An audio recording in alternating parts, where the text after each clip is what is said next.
కమలం వదిలి కాంగ్రెస్ లోకి బస్తా. అసలు ఆ ఎంపీ ఎవరు? సీరియస్ గా తీసుకున్న బీజేపీ జాతీయ పెద్దలు, కేంద్ర ఇంటెలిజెన్స్ ద్వారా సమాచారం సేకరణ, కాంగ్రెస్ తో చర్చలు జరిపిన ఆ ఎంపీ ఎవరనేది ఇంటెలిజెన్స్ ద్వారా బీజేపీ జాతీయ పెద్దలు సమాచారాన్ని సేకరించారు. అసలు ఆ ఎంపీ ఎవరు? భారతీయ జనతా పార్టీకి చెందిన ఒక ఎంపీ కాంగ్రెస్ లో చేరడానికి ఏఐసిసి పెద్దలతో చర్చలు జరిపారని తెలుసుకున్న బీజేపీ నేతలు ఆ ఎంపీపై చాలా సీరియస్ గా ఉన్నారు. అలాగే ఈ చర్చ రాజకీయాల్లో సంచలనం రేపింది. ఈ కథనంపై ఇంటెలిజెన్స్ వర్గాలు ఇతర నిఘా ఏజెన్సీల సమాచారాన్ని సేకరించి జాతీయ పెద్దలు ఎవరెవరు సంప్రదింపులు జరిపారని ఆ విషయాన్ని పసిగట్టారు. అలాగే బీజేపీ కేంద్ర పెద్దలు కూడా కొన్ని సమాచారాల పలు మార్గాల ద్వారా సమాచారాన్ని సేకరించినట్లుగా పార్టీలో కీలక వర్గాల ద్వారా తెలిసింది. అలాగే ఈ సమాచారం నిజమేనని, అలాగే ఢిల్లీలో పార్లమెంటు సమావేశాల సమయంలో అసలు ఏం జరిగింది, అసలు ఆ ఎంపీ ఎవరు, ఎందుకు కాంగ్రెస్ పెద్దలను కలవాల్సి వచ్చింది తదితర సమాచారాన్ని తెలుసుకున్నారు. ఆ ఎంపీ కాంగ్రెస్ నేతలతో భేటీ నిజమేనని నిర్ధారించుకున్న బీజేపీ పెద్దలు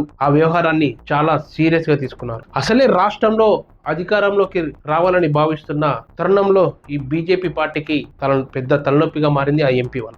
అలాగే ఆ ఎంపీ వ్యవహార శైలిని పార్టీ పెద్దలు సీరియస్ గా తీసుకొని ఆ జిల్లాలో ఆ ఎంపీ కాంగ్రెస్ లోకి వెళ్తే పార్టీ ప్రత్యామ్నాయాలపై కూడా దృష్టి పెట్టినట్టు తెలుస్తుంది. అలాగే రానున్న రోజులలో ఆ ఎంపీకి ఎలాంటి అవకాశాలు ఇవ్వకుండా తగిన చర్యలు తీసుకున్నట్లు తెలుస్తుంది. అసలు బీజేపీ నుండి కాంగ్రెస్ లోకి వెళ్ళడానికి అసలు కారణాలు ఏంది? బీజేపీలో కుమ్ములాట సద్దిమణుగుందనుకుంటే ఈ ఎంపీ వ్యవహారంతో మరోసారి మన రాష్ట్రంలో రాజకీయాల్లో సంచలనం రేపు. సో ఆ ఎంపీ ఎవరనేది త్వరలో బీజేపీ పెద్దలు సమాచారాన్ని సేకరించి తనపై వేటు వేసే అవకాశాలు కూడా ఉన్నాయి. అది కూడా ఈ కొద్ది రోజుల్లో మనకు కూడా తెలియబోతుంది. సో ఆ ఎంపీ ఎవరనుకుంటున్నారో మీకు తెలిస్తే కామెంట్ రూపంలో తెలియజేయండి.